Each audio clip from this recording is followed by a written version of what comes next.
Mine's working.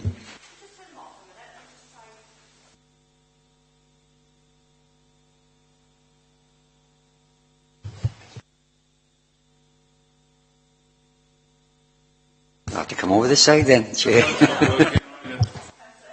that one working at all? Someone's unplugged it, or someone got one switched on. Hold on.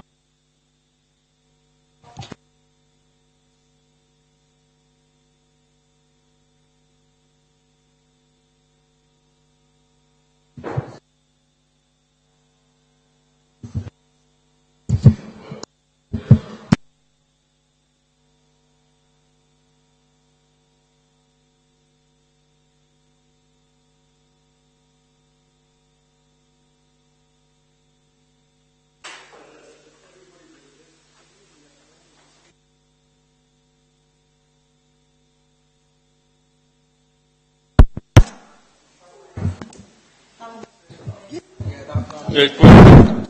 On. It's serious, isn't it? Right.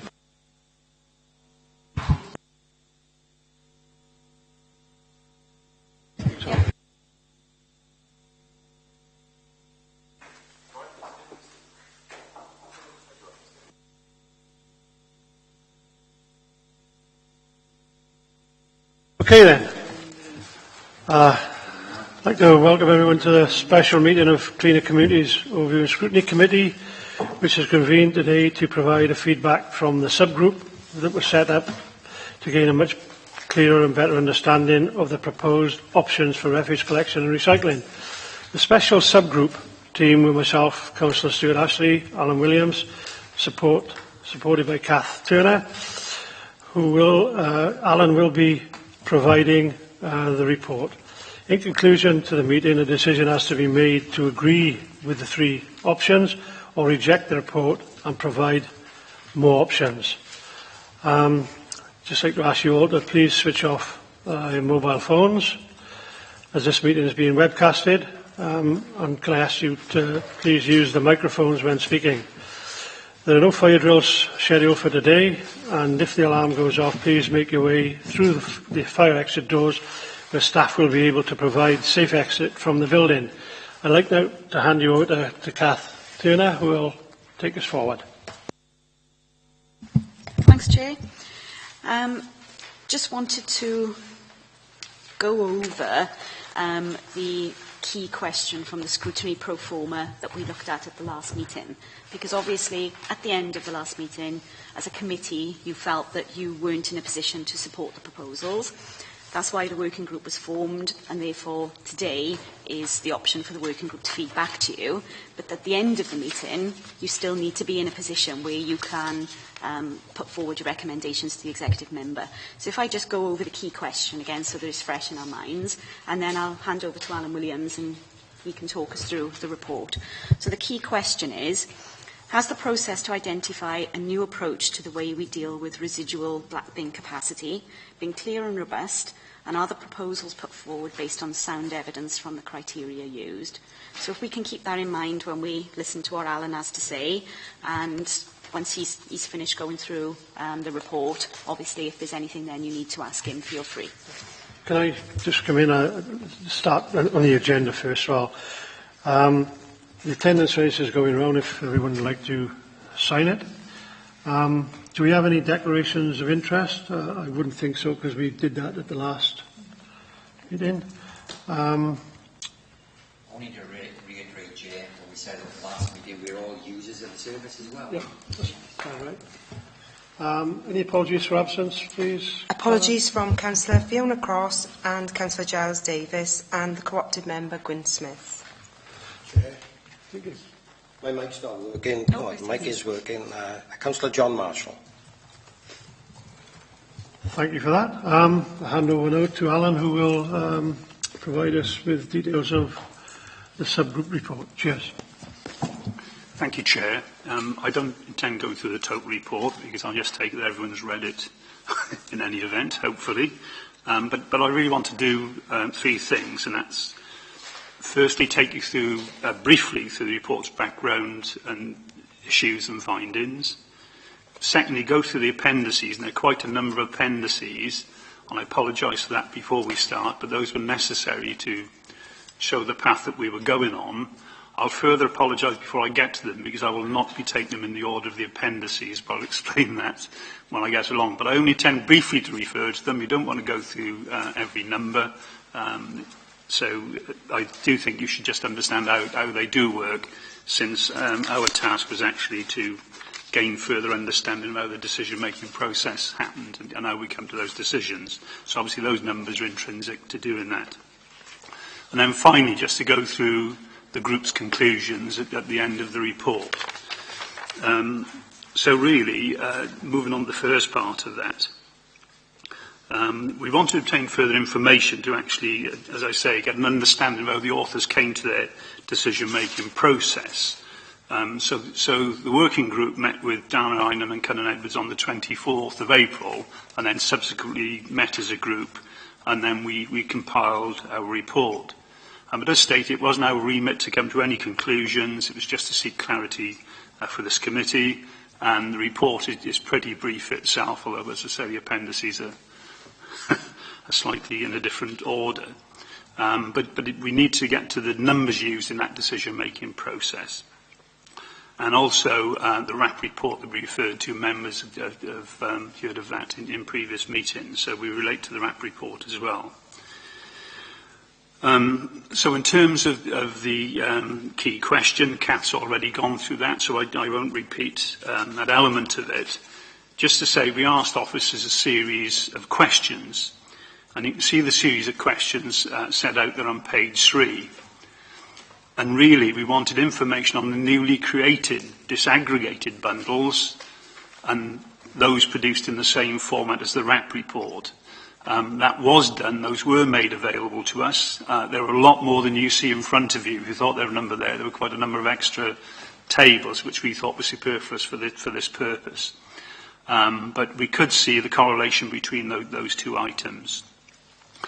We had a question about the differentiation between the RAP report and the officers' report about food waste with caddy bin liners.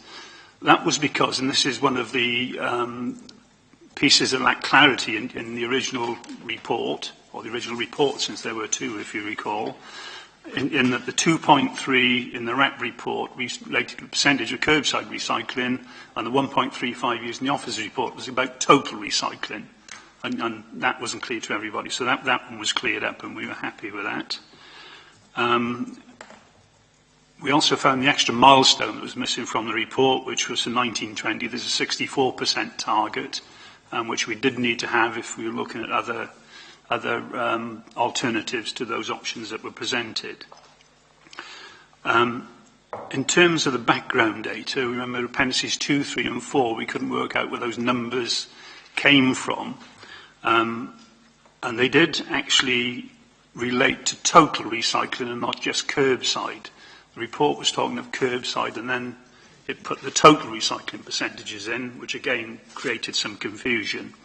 But it includes HWRC and so on, not just curbside recycling. And as I say, it was totally unclear in the fog of that particular report. And we confirmed the 52.68% that was given us, but I think we should just remember that that was for the last quarter and not for the year. And for the year, it's about 52%, just above or just below. Full data isn't available yet, but that's the full one for the year. And then in terms of the RAP report and details being consistent, we think that the detail we have now is consistent with the RAP report. I think that's pretty safe to say, now that we know that the RAP report was curbside and lots of the figures were total, and the appendices does give us a pathway through that little bit of confusion. Then we had the one in terms of cost not being really an acknowledged driver. And it was stated that it wasn't to be a primary driver within the report, and because of the corporate policy, and because of decisions made that recycling was to be, you know, the actual measure that was really used. And it was slightly unclear in the report. They didn't mean that cost wasn't used through the process. It was used.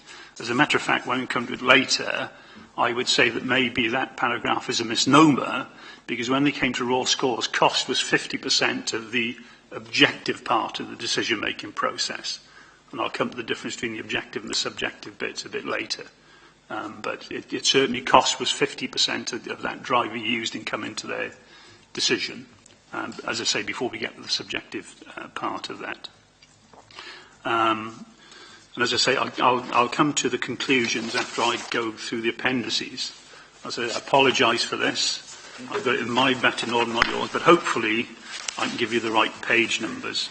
The first one is the first document, which is numbered 11, 12, 13. If you've got, which I think is probably your first one as well. This is probably about the only time that we have the documents together in the right order. You got the one marked 11, 12 and 13? It's the first page with Appendix 2A, scenarios modelled. Maybe you've been given a different page number to mine.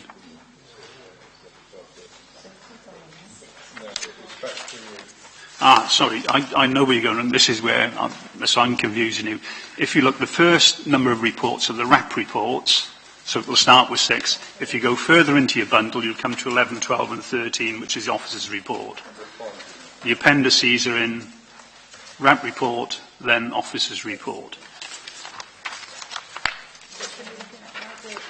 So it's 11, 12 and 13, which does match with 6. Yeah. Don't worry too much if you can't find this one, because this isn't a totally important one. But it's just to say that where the RAP report shows the various scenarios, the officer report then has those various scenarios with the options added. But only the 3 options are added to that one. So you can see from there the same process was followed for those final 3 options as for the, in relation to the RAP report and the officer's report. So are we okay with that?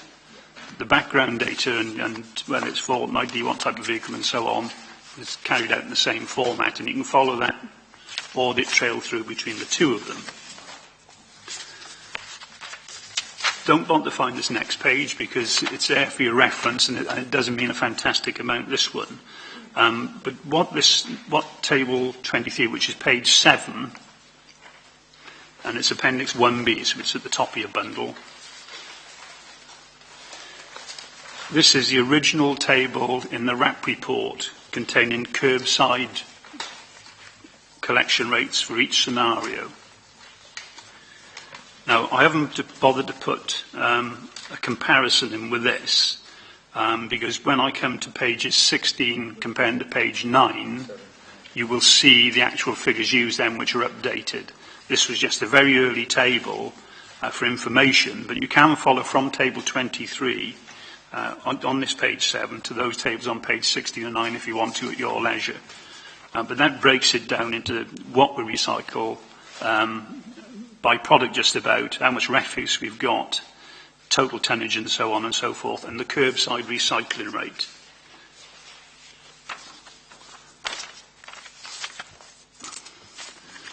Next is page 18. So again, towards the back of your bundle. Page 18, appendix 2F.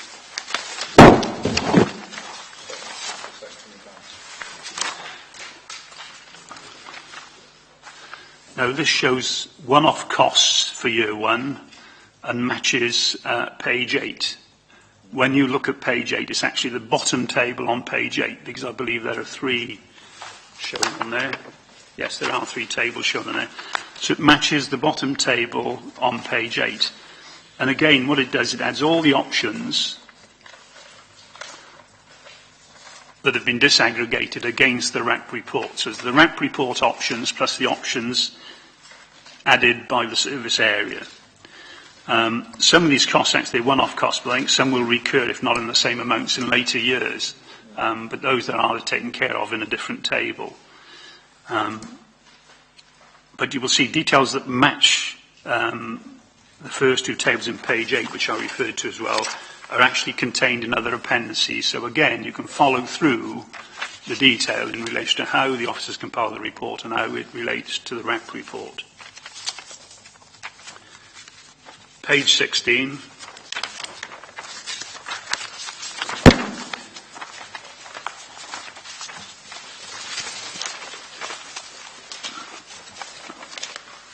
Sorry for wading through all this paper. This table actually just adds all the disaggregated options to the RAP tables that are on page 9. And it updates the RAP data that I spoke to you about on page 7, Appendix 1B. So this is the information that really was used by the officers, followed again what RAP did, and you can follow the numbers through with each report. And I won't go into all the numbers, particularly they're very difficult to read on the size of this particular chart, but you can read them and look at them at your leisure again, but they do follow through. Just to talk about the enhanced baseline, we've got the baseline, which are the figures being achieved, and there's an enhanced baseline. That enhanced baseline relates to increased participation set out on all collections except refuse. So it's kind of taken into account some of the actions that have already been taken to give us a more accurate figure of the baseline from which we start and a more up-to-date figure.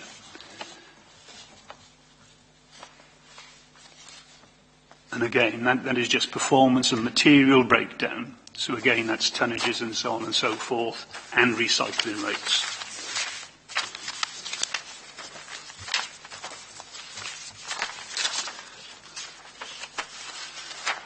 Then we come to table 17, page 17, which is table 2A.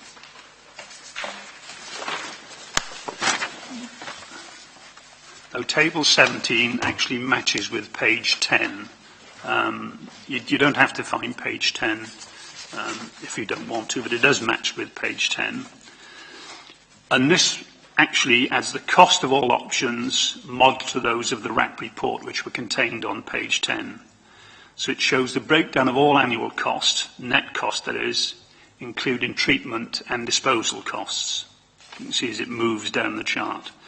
At the bottom, it actually shows the increase or decrease for the baseline and the enhanced baseline. So you can see at the very bottom, you can see whether it's up or whether it's down against the enhanced and the enhanced baseline and the baseline. But finally, the very bottom line of that chart actually ranks each one of those options. And quite correctly, it ranks them against the enhanced baseline. So it's a true measure of its performance, or as much as can be set reflected to performance at this time. But what you need to note is it doesn't include a ranking for the three options chosen. Now, I can tell you, and we didn't actually notice this at the time when we met this particular one, as you can see they spoil at the bottom from there. But I can tell you, because I've just tried to do the calculation, when you look at the numbers in the report, it does take that into account and it does re-rank them. So the rankings in the report are actual and differ very slightly from those, because obviously 3 being added just changes some positions around slightly, but the correct rankings were actually used, and it was used against the enhanced baseline. And that, again, is vital when it comes to the summary on page 13, that we know that those actually follow through and those rankings are correct, because they lead to the part of the objective decision-making process.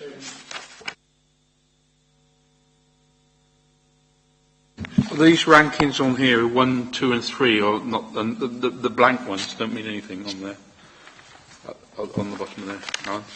No, it just that they were ranked without using those 3 options. So when they came to present the final report, they were re-ranked and renumbered. So when you work it out, you can see how that works out by the numbers itself. If you redid it yourself, it does work out.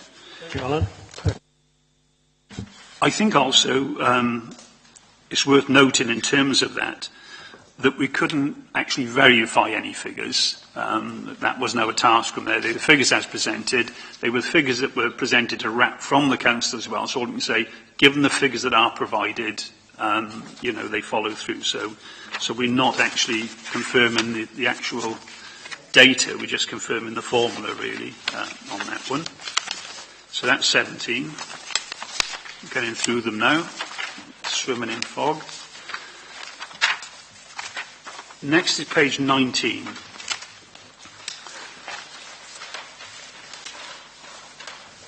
And this, in essence, is a summary of all the scenarios. Okay? Everyone there? Yeah. This is a summary of all the scenarios, and it's quite important as we move to the end as well.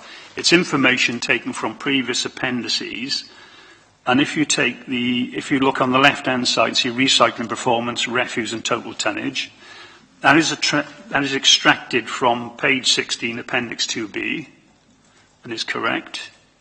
If you then look at annual collection costs and all the tables in there, that is from page 17, appendix 2E, and is correct. And if you take then the year one promotional costs, which is just before you get to vehicle numbers, that's on page 18, 2F, and those figures are moved forward as well. So those have all been reused within the summary and have followed through from previous appendices. So again, there's a trail of those numbers going through. And added to that then are vehicle numbers. And on pages 11, 12 and 13 you can see where they were looking at vehicle numbers and usages and so on. That's just a further part of that and wasn't critical really to what we've been looking at. So it's all the totals, it follows RAP, and it actually reflects again the updated enhanced baseline. So that's page 19. Then page 15.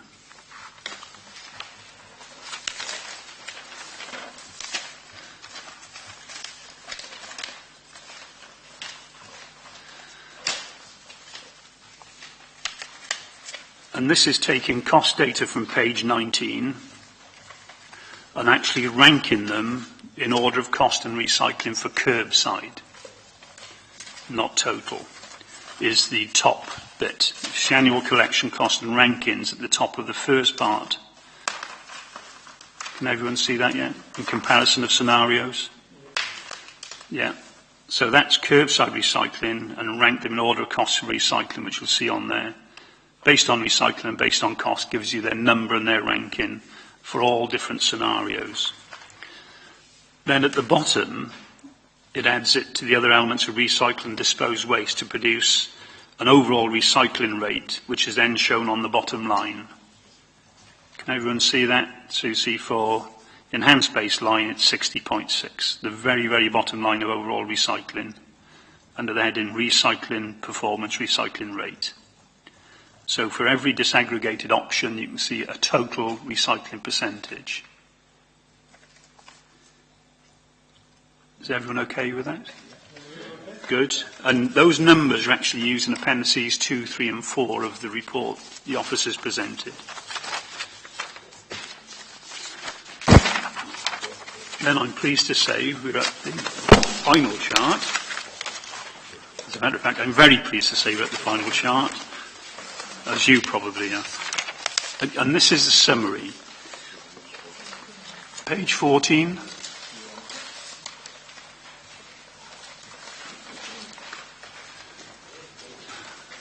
All the information from previous appendices flows through onto this summary page. If you take the bottom two, key to scenarios,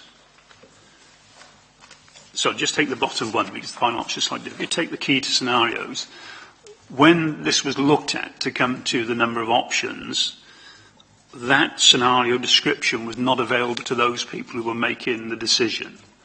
So it kept the decision on the top level objective in terms of they didn't know what it was doing. It was just a number with it was just lettered with a total collection cost, recycling percentage, difference in curbside recycling and so on, just across there. So they're bland numbers. People could look at those options and come to a decision about those without knowing any implications for 4 weekly collections, plastic bags, 140-litre bins and so on and so forth. So that was objective at this stage. So if we take the top left-hand column, which is the summary of scenario performance and cost, it's got the total collection cost and the difference between that cost and the enhanced baseline. So it's trying to say this is a difference in cost between what we should be experiencing, circa, I should say, now. It should give you an idea of how that performs. I think if you notice on the key, it's got the marked in red, yellow, green and white. Green obviously being the best recycling performance, above 16.5%. If you look at that table, you see where green sat. First of all, you can see it's more expensive to be greener. I mean, that sticks out a mile on there, but I think we probably knew that anyway. If you look at imperial cost terms, probably in the long term, that's not the right phrase to use within that. But anyway, that's where it's sat. So those were ranked. So those costs were actually ranked. And that information was from page 17, Appendix 2E. If you move across to the next one, to the right of it, summary scenario performance curbside recycling, it's got the recycling rate, and again, the difference between the recycling rate and the enhanced rate, and that is also ranked. Those figures are on page 16, Appendix 2D, for your reference.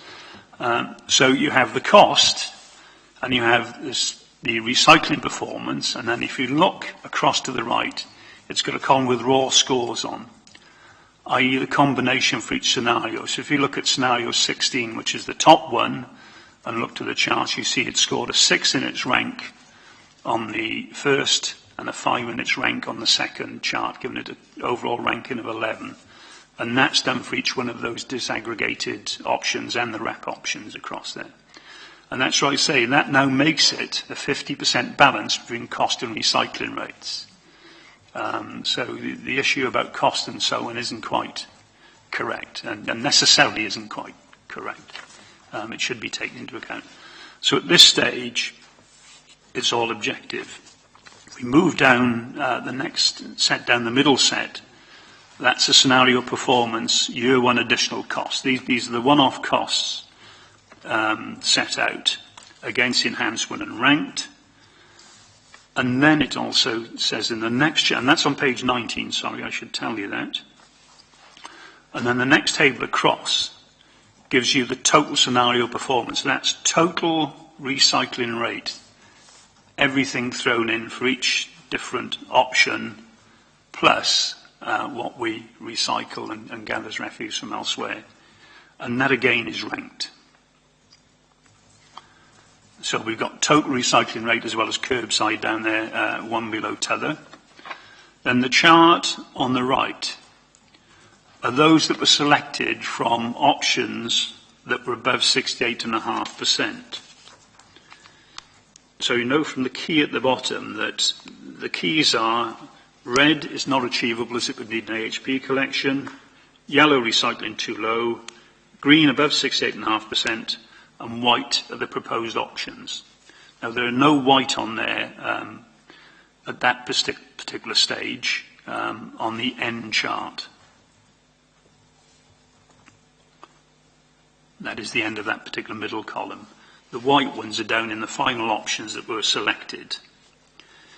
It was after the first stage of going to an objective measure that choosing the final three options did become subjective. And I think in the report we do say it wasn't necessary to become subjective unless you just take the highest recycling rate or the highest rate recycling and cost. So you have two options of which to take from there. If you believe it's total recycling, you just receive the total recycling rate. If you have to take cost into account, and I think obviously you must take cost into account, you can't do it, then you would take that particular option from there. But those did become subjective, so that must be noted. But if you didn't be subjective, you would have one option from whichever one you chose, and therefore you'd be consulting with the public on one option. Whether you could choose four, whether the public can only be consulted on three options, I don't know.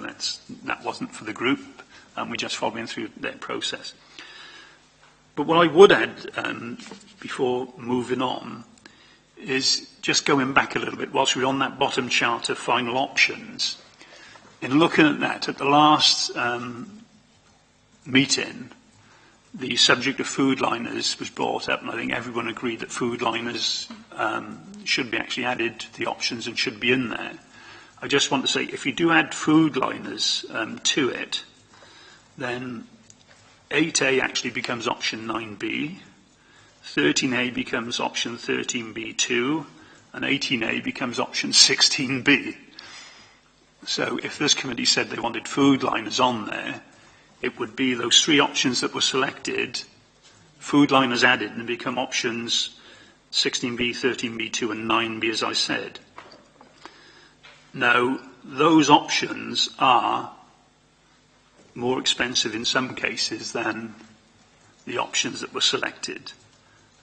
You can see the examples are set down there. If I just give you 13B2 instead of 13A, for instance, the difference in collection cost versus enhance is 218,535 plus against a minus, and the difference in year one cost is 47 against 38.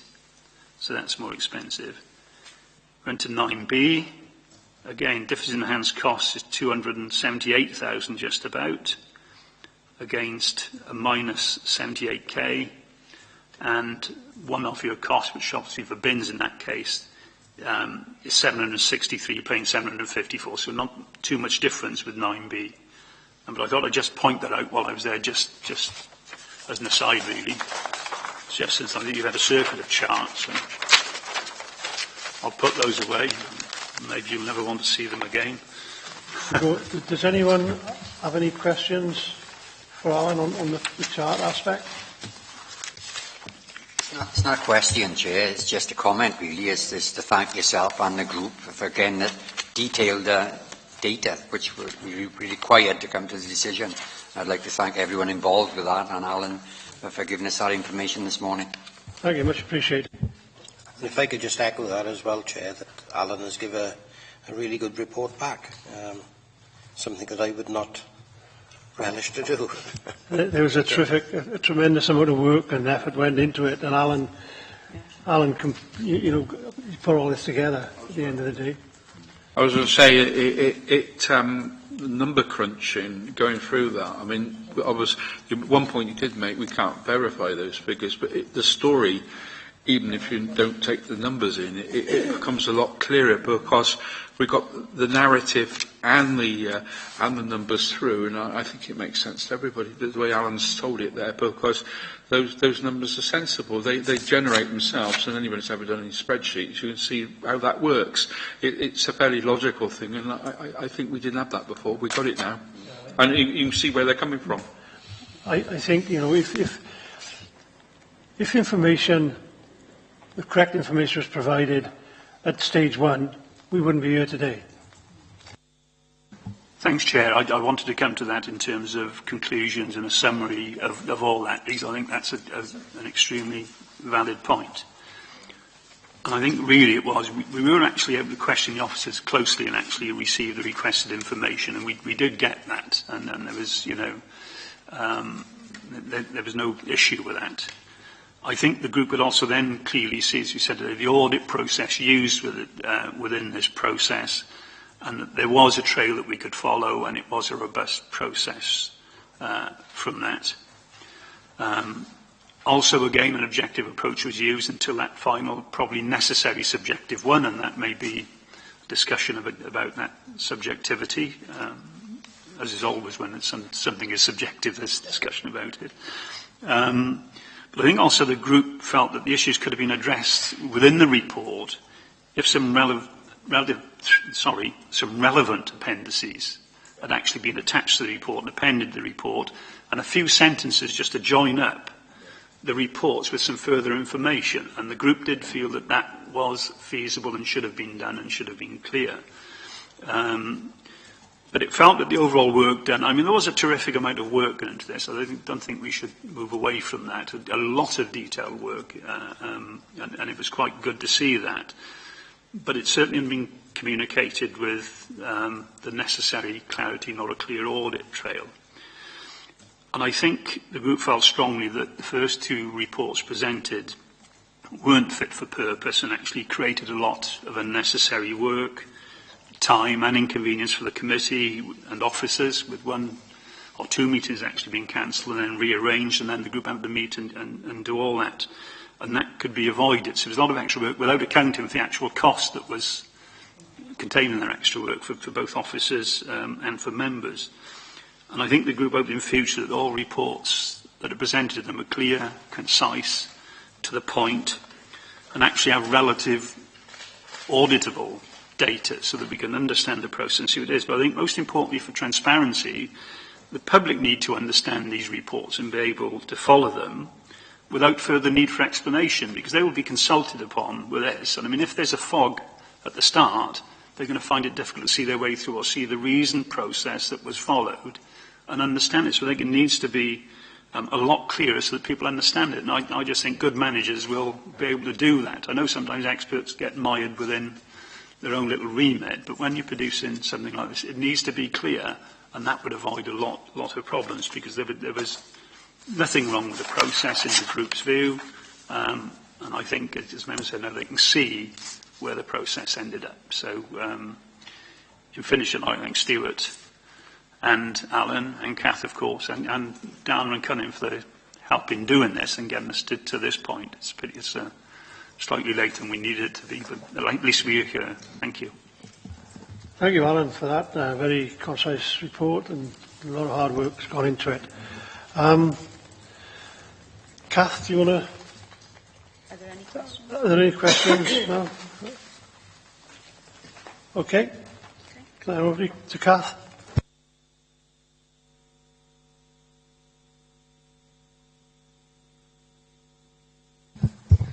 Okay then. So, Alan's gone through what the working group did and gone through how they managed to get to the point that they felt that they could see a complete audit trail from the very first options provided by WAG down to the 3 proposals.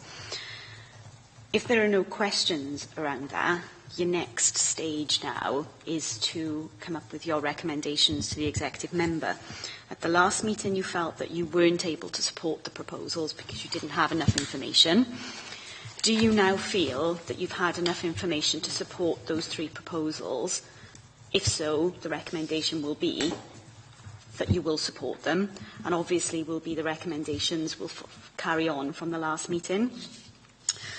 They've gone back and we've had the responses from the executive member, but obviously they're still relevant. So that's the first point, is do you feel as a result of this that you can support that? Councillor Ashley. The first, obviously there's a modifier there because Alan's highlighted it, that if we go down the liners thing, then that's going to be a first modifier.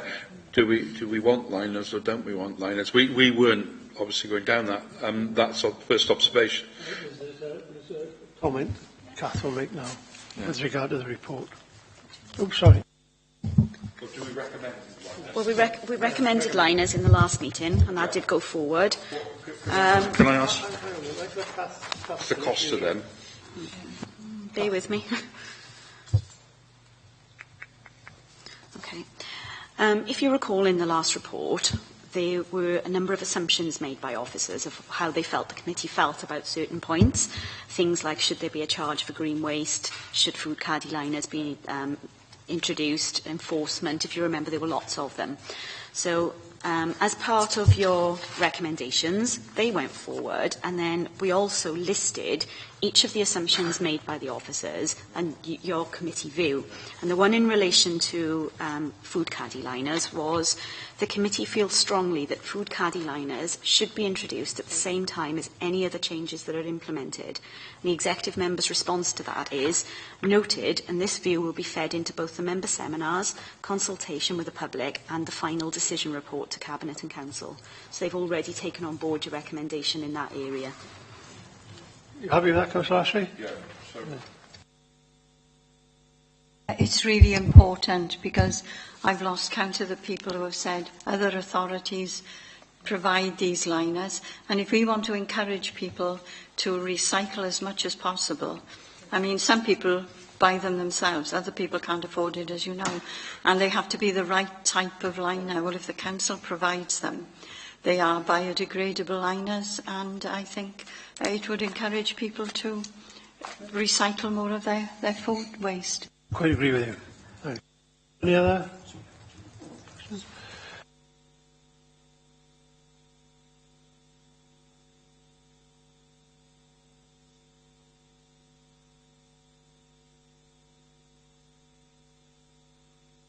Okay, so are we now in a position as a committee to say that you are able to support those three proposals? I think we have to, after all the work, we can't go any further really with this. So, you know, we either support it or reject it and then come up with other options. You have two options, and you either accept it and go with it or reject it, but you just add in, I can't see us going any further with it, to be honest with you.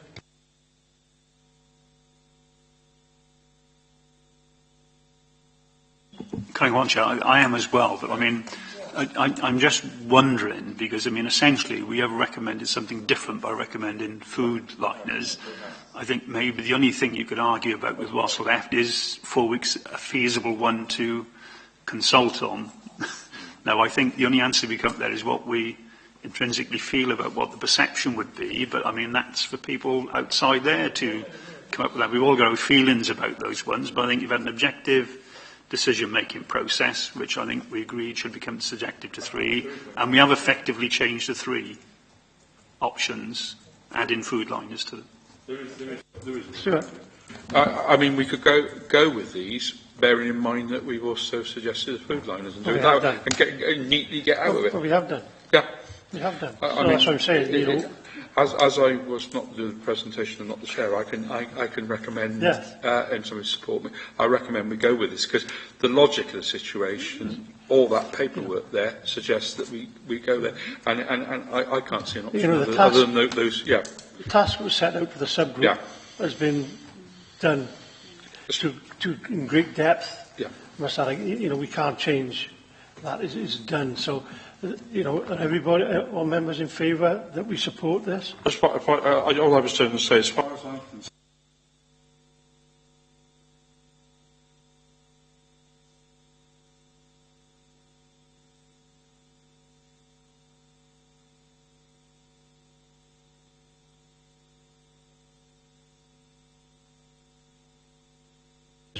Councillor Evans. Thank you, Chair. And Stuart just mentioned the word going out to consultation. When is that to take place, and how will that be recorded, the result of the consultation? The consultation process, I'm not sure of the actual timeline. We need to find that from the Chief Officer and the Executive Member. And obviously we need to, yeah. So Kath will find that information out and report back to us. Why I ask that, Chair, obviously this is a key consultation with a big impact, so the result of that consultation will be really, really important. Borough-wide, yeah. Okay, if you recall, before we started looking at this particular subject as a scrutiny committee, we had our basket of subjects that we were going to be looking at, and then this came up, which felt that took priority because it was such a large issue. So we had the original meeting, which was in April, and then if things had gone to plan, our next scheduled meeting that was booked into the diary for cleaner was the 4th of June. If everything had gone to plan, we would have met on the 4th of June, and that would have been for you as a committee then to see the outcome of the consultation. Because it didn't, and we weren't in a position to support it, the executive member chose to hold back on consultation until you were in a position to have more information. Also, the member seminar was delayed, which is now going to be Monday the 12th, so that all members could have a full picture before they went out to consultation. Dan has been on leave, but we have agreed that after today, once we've got the recommendations to go forward, I will meet with her then to talk through timelines. So she will have done a plan of how this consultation will take place. I know they've talked in the past about things like My Say, Torvine Talks, road shows. So all of those things will start to happen now, but obviously we don't have the timescales because we're so much more delayed, so they couldn't plan them. What will happen is once we've identified the timeline for it and we know when the consultation will close, We will then be in a position to put another scheduled meeting in for cleaner, which won't be the 4th of June. That can't happen now. That will be postponed. And I would assume that sometime towards the middle to end of July will be our next meeting, which will be the 4th of June, moved back. And that will be your opportunity then to have your comments on the consultation and everything that's happened and everything that's been said and fed back. Which brings me again to the executive member pro forma that we sent back at the end of the last meeting. As I said earlier, there were certain assumptions made, and one of those assumptions was they were asking you as a committee as to whether you felt that you would be prepared to support member seminars or roadshows or anything that might come up as part of the consultation. At the time, you felt that you were unable to do that because you weren't able to support the proposals. Now that we have established that you are going to support the 3 proposals, would you feel as a committee that you would like to have some input into consultation if you're requested to do so? Because I can feed that back as well. Alan? Chair, I have one comment. The thing that worries me about the consultation, the only thing, and this is about how we can support it, because if the decision is made we should support it, is how clear is the message going to be to the public out there about those 3 options? Because we haven't had any clarity across here. They need to be clearly explained to people so they understand, that the process that's gone in, how they do that. I don't know, I don't have the answer, but I just think it needs some clarity so that everybody can support it properly, because if we've been unclear and the public are unclear, when you get out to talk to them and communicate them, everybody's going to be unclear. So I think it needs a clear message put together that is understandable for everybody concerned, and then I think we've got to support it, but I think we would need that kind of message in place. Ashley? I would go down that line. I'm quite happy to support that. Various of us round here are in this game at any rate. I'm saying that because, that's what we do. But certainly a good, sound comms type thing where the implications of this put out practically, each option put out what it would mean in practice would be quite a simple thing to do, and before it's even gone out. That's some, along the lines of what we had at the presentation before, bins and what the implications are. I could see that done as a rather attractive little film or something. And I know you mentioned it at the time, Councillor Ashley, but would it be possible to get view of the information that's going to go out for consultation? Can we find that out to come back to the committee so the committee can understand before it goes out? And I think that's a really good idea, because what we are agreeing to is to go out to consult. We are not agreeing to any of the 3 options. Yeah. And I think that needs to be made clear to the public. It's going out to them for them to have their say. And it's really important that they realise we are not making any decision on any of these options at this time. Well, we don't make it, we just make a recommendation anyway to the Cabinet. I think it would be a good idea if we had a view of what's going to go out before it goes out. So if we have any questions, then we can feed back in, if everybody's in agreement.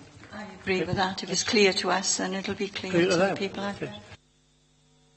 Councillor Evans. Thank you, Chair. Just wondered, staying on consultation, it's such an important topic, what weight will the consultation carry?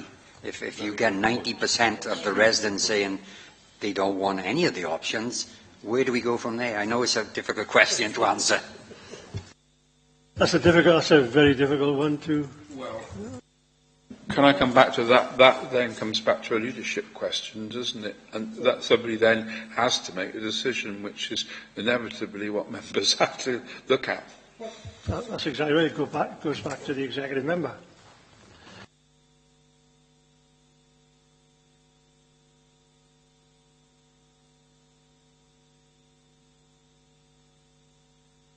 Are we okay? No, I think we've got an understanding we will support it, and we will support the consultation process. No problem. I also think by inference what we're saying is we want to know what we're letting ourselves in for. Jack. That's why I've asked for the information prior to it being released, so we can have a view of it. So, with that, Is there anything else? No. Well, members, that was a... Thank you for attending.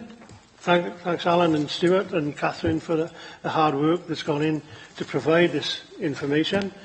And we'll send the report out. Thank you very much for attending. Meeting is now closed. Cheers.